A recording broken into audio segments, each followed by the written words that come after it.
Boys and girls, हमें इस coordination compound chapter में कुछ और बातें आगे बढ़नी है। जैसे कि जब इनकी बारे में लोगों ने जाना तो वर्नर एक साइंटिस्ट है, उसने इसके बारे में स्टार्टिंग में कुछ बातें की और एक थ्योरी आई वर्नर थ्योरी।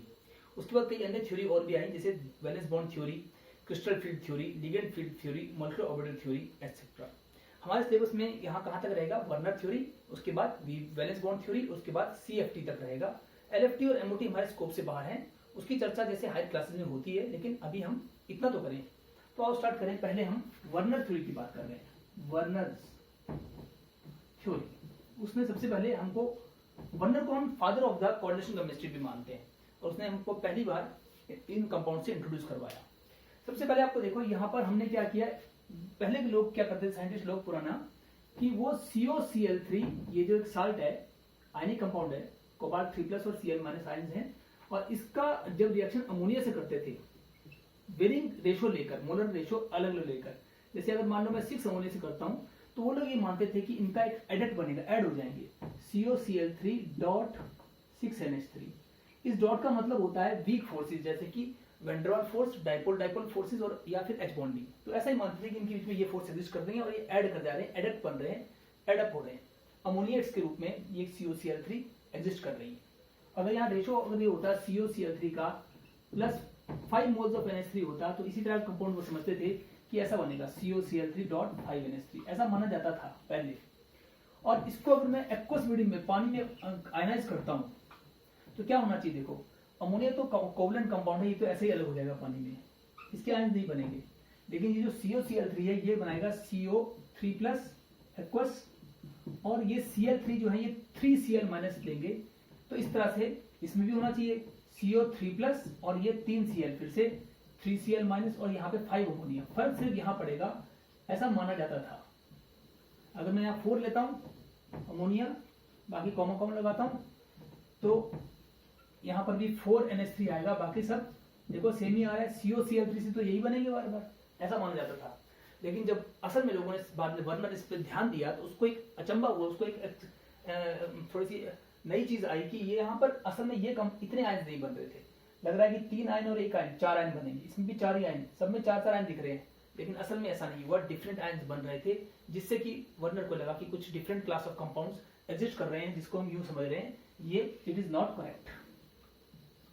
तो करेक्ट फॉर्मूला क्या होगा? उसके लिए वर्नर ने क्या थ्योरी दी, बोला कि जैसे COCl3 है, उसमें अगर हम 6NH3 ऐड कर रहे हैं जब हम, तो क्या हो रहा है, और 5NH3 ऐड करने से क्या हो रहा है, वो सारी कंडीशन आप देखो कि मैं यहां स्टार्ट कर रहा हूं कि बोला ऐसे कंपाउंड नहीं बनेंगे। कंपाउंड कैसे बनेंगे? उसने इस तरह से एक्सप्रेशन दिया कि CO के साथ में 6 अमोनिया जो होगी वो लिगेंड के रूप में, यानी कोऑर्डिनेट बॉन्ड बनाएंगे, लोन पेयर डोनेट करके कोबाल्ट की वेकेंट ऑर्बिटल्स में, आउटर मोस्ट शेल की, और ये आपके 6 अमोनिया जुड़ जाएंगे, और ये एक तरह से कोऑर्डिनेशन कंपाउंड बन जाएगा। और उसको हम ब्रैकेट से दिखाते हैं कोऑर्डिनेशन कंपाउंड को, जिसमें कि लिगेंड्स और सेंट्रोमेटल आयन होना जरूरी है। बाहर का काउंटर आयन, मतलब काउंटर आयन का मतलब जो बाहर आयन होता है, जो इसके चार्ज को बैलेंस करता है, वो हो या ना हो उससे कोई फर्क नहीं पड़ता। अगर वो नहीं भी होगा, सिर्फ 2 चीजें भी होंगी, सेंट्रोमेटल आयन और लिगेंड्स, तो कोऑर्डिनेशन कंपाउंड माना जाएगा। तो ये देखो CO और 6NH3 ये आ चुके, और ये 3Cl उसने कहा बाहर एग्जिस्ट करेंगे। ऐसे कैसे? कोबाल्ट पे 3+ चार्ज होता है, अमोनिया पे न्यूट्रल, तो इस पूरे पे 3+ आना चाहिए कोऑर्डिनेशन एंटिटी के ऊपर, और इसकी Cl- के ऊपर 3 है, तो बैलेंस हो जाएगा।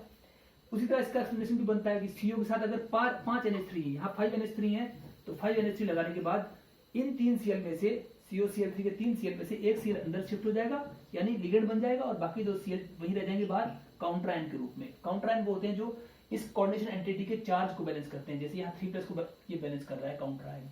काउंटर आयन यहाँ भी हो सकता है, यहाँ भी हो सकता है। अगर ये कोऑर्डिनेशन एंटिटी खुद पॉजिटिव है तो काउंटर आयन नेगेटिव होगा, एंड वाइस वर्सा। अगर ये खुद नेगेटिव है तो काउंटर आयन यहाँ पे सोडियम या पोटेशियम कोई भी हो सकता है, पॉजिटिव होगा। अब चलते हैं आगे। ऐसे में एक और देख लूं कि COCl3 के अगर मैं 4NH3 डालता हूं तो क्या होगा, उसकी चर्चा भी करें कि उसमें CO में, क्योंकि 4NH3 है और यहाँ पर कुछ Cl और अंदर आ जाएंगे, Cl 2 आ गए और 1 Cl- बाहर रह गया, इसको आप बैलेंस कर सकते हो, तो आराम से देखो बैलेंस हो जाएगा।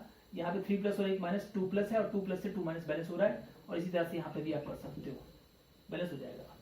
तो ये उसके हिसाब से वर्नर के हिसाब से ये बनना चाहिए था।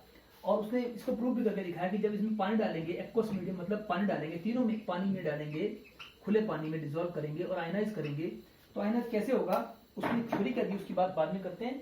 चर्चा ये हुआ कि ये जो है ना, इतना हिस्सा कभी टूटता नहीं, क्योंकि इनमें कोऑर्डिनेट बॉन्ड होते हैं और कोऑर्डिनेट बॉन्ड की एनर्जी ज्यादा होती है। वाटर में भी एक एनर्जी होती है हाइड्रोजन एनर्जी, वो एनर्जी इस स्ट्रॉन्ग बॉन्ड को तोड़ने के लिए पर्याप्त नहीं होती, तो ये हिस्सा नहीं टूटेगा पानी में। और सिर्फ ये जो इनके बीच में बॉन्ड एग्जिस्ट कर रहा है इस पूरे कोऑर्डिनेशन एंटिटी में और काउंटर आयन में, वो आयनिक बॉन्ड है। और आयनिक बॉन्ड उतना वीक होता है तो स्ट्रॉन्ग बॉन्ड, लेकिन इसके कोऑर्डिनेशन कोऑर्डिनेट बॉन्ड या कोवलेंट बॉन्ड के अकॉर्डिंग या मेटलिक बॉन्ड के अकॉर्डिंग उसके मुकाबले में आयनिक बॉन्ड जो होता है पानी में आयनाइज हो सकता है, उसका थोड़ा स्ट्रेंथ कम होती है और वाटर की हाइड्रोजन एनर्जी उसे ब्रेक डाउन कर सकती है। तो ये इतना ऐसा टूटेगा और ये इंटैक्ट रहेगा।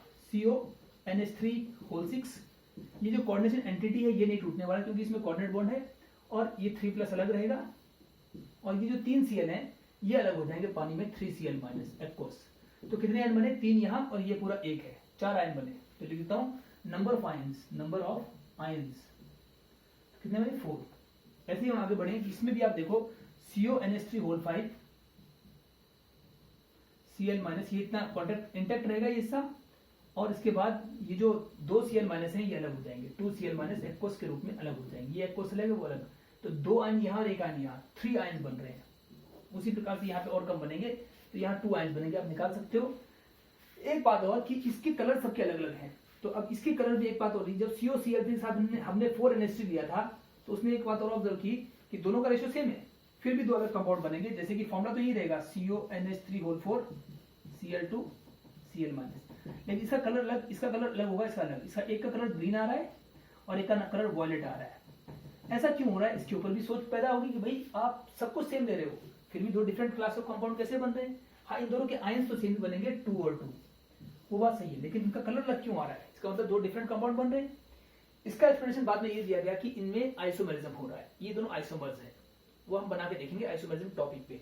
लेकिन यहाँ पर जो ये बात हुई कि ऐसा इसलिए हो रहा है क्योंकि बोलता है कि कुछ सबके सब इस तरह के कंपाउंड नहीं है, बल्कि कुछ इनमें से कुछ अमोनिया जो है वो लिगेंड काम करेंगे और इन Cl में से भी कुछ Cl जो है वो लिगेंड काम करेंगी और बचे हुए कुछ Cl जो है वो बाहर रहेंगे, मतलब काउंटर आयन काम करेंगे।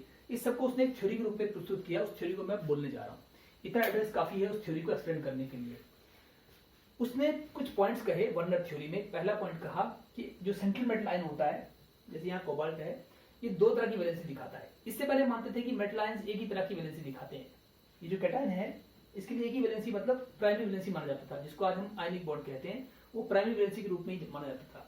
लेकिन इसने कहा वर्नर ने कि ये सेंट्रल मेटल आयन 2 तरह की वैलेंसी दिखाता है। प्राइमरी वैलेंसी मतलब एक तरह का आयनिक बॉन्ड, और सेकेंडरी वैलेंसी मतलब एक तरह का कोऑर्डिनेट बॉन्ड। बाद में कहा गया कोऑर्डिनेट बॉन्ड, उस समय उसने सेकेंडरी वैलेंसी कहा। तो central metal ion possess 2 types of exhibits 2 type of valencies, primary valency and secondary valency. दूसरी बात, central metal ion tends to satisfy both the valencies, वो प्राइमरी और सेकेंडरी वैलेंसी दोनों को सेटिस्फाई करने की कोशिश करता है। किससे? जो प्राइमरी वैलेंसी होती है उसको काउंटर आयन से, मतलब ऑपोजिट चार्ज के आयन से। ये 3+ को इस 3- से प्राइमरी वैलेंसी से को करेगा सेटिस्फाई।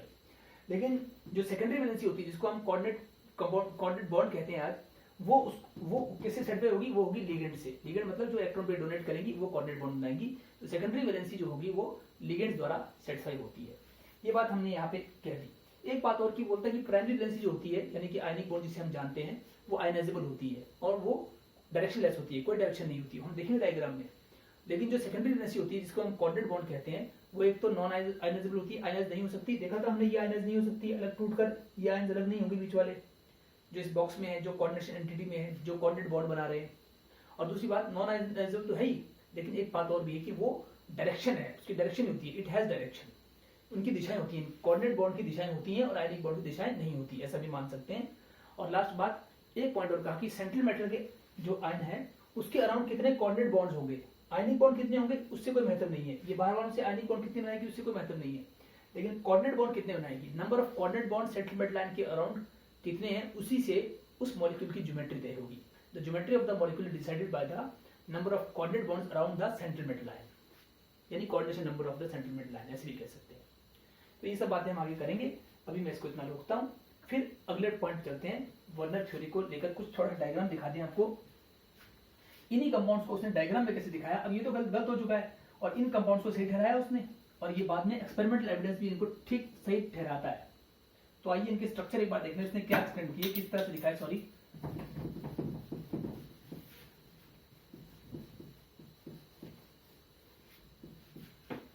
ये देखिए जैसे इसको दिखा रहे हैं, CO सेंटर में होगा, CO3+, ये कोबाल्ट आयन जो है वो सेंटर में होगा और उसके आसपास ये 6 अमोनिया कैसे आएंगी, 1 2 3 4, एक ऊपर से एक नीचे से।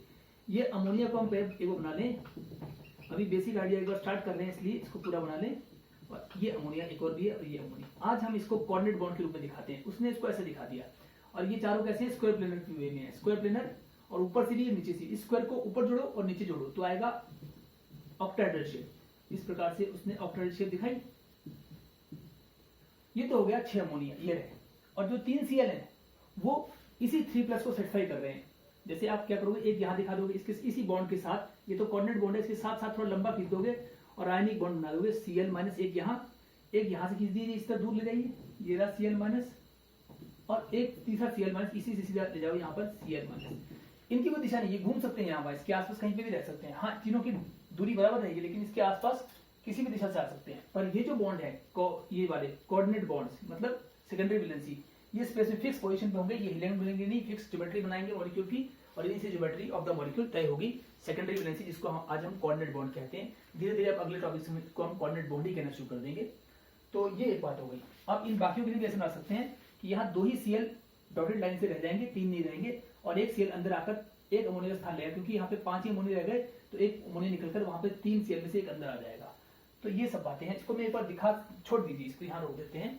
और अब हम अगला थ्योरी करेंगे वैलेंस बॉन्ड थ्योरी, क्योंकि इस वर्नर थ्योरी में कुछ लिमिटेशन थी। पहली बात की वर्नर थ्योरी कई कंपाउंड्स को बना पाता है, लेकिन बहुत सारे ऐसे कंपाउंड है जिसको एक्सप्लेन नहीं कर पाता। इसके अलावा स्टेबिलिटी ऑफ कंपाउंड्स को भी एक्सप्लेन नहीं कर सकता। वो तो अगली थ्योरी वैलेंस बॉन्ड थ्योरी भी नहीं कर सकती स्टेबिलिटी ऑफ कंपाउंड्स को, और डिफरेंट कंपाउंड्स की रिलेटिव स्टेबिलिटी को भी एक्सप्लेन नहीं कर सकती। इन दोनों थ्योरीज, वर्नर थ्योरी और वीबीटी के पास ऐसा कोई मेथड नहीं है, मैथमेटिकल वे नहीं है जिससे कि स्टेबिलिटी ऑफ द मॉलिक्यूल्स निकाली जा सके। जैसे एक कंपाउंड होता है स्टेबिलिटी कांस्टेंट, एक नाम होता है टर्म, वो अगली थ्योरी बताएगी लेकिन वीबीटी तक नहीं बता पाएगी। तो ये वर्नर थ्योरी भी बता नहीं पा रही है, और इसी तरह से वो ज्योमेट्री ऑफ मॉलिक्यूल्स को भी ये वर्नर थ्योरी सही से एक्सप्लेन नहीं कर पाती है। तो ये कुछ बातें हैं स्टेबिलिटी ऑफ मॉलिक्यूल्स को, और उनकी थर्मोडायनामिक स्टेबिलिटी को भी या काइनेटिक स्टेबिलिटी को भी ये थ्योरी एक्सप्लेन नहीं कर पाती है। वो तो अगली थ्योरी वैलेंस बॉन्ड थ्योरी भी नहीं कर पाएगी। उससे नेक्स्ट थ्योरी जो आएगी CFT, वो सब इन बातों को एक्सप्लेन कर सकती है। हाँ, कुछ बातें वीबीटी में इससे बेटर हैं, पर वो भी जिन बातों में फेल होती है वहां हम चर्चा करेंगे, पर ये इन बातों में फेल होती है, इसलिए ये थ्योरी बहुत समय तक नहीं चली। हाँ, इसका महत्व ये है कि इसने हमें इंट्रोड्यूस करवाया कोऑर्डिनेशन कंपाउंड से। अब हम इसके बाद वीबीटी की बात कर रहे होंगे। तो यहाँ पे हम इस वीडियो को रोकते हैं और नेक्स्ट वीबीटी और CFT को अगले में लेते हैं।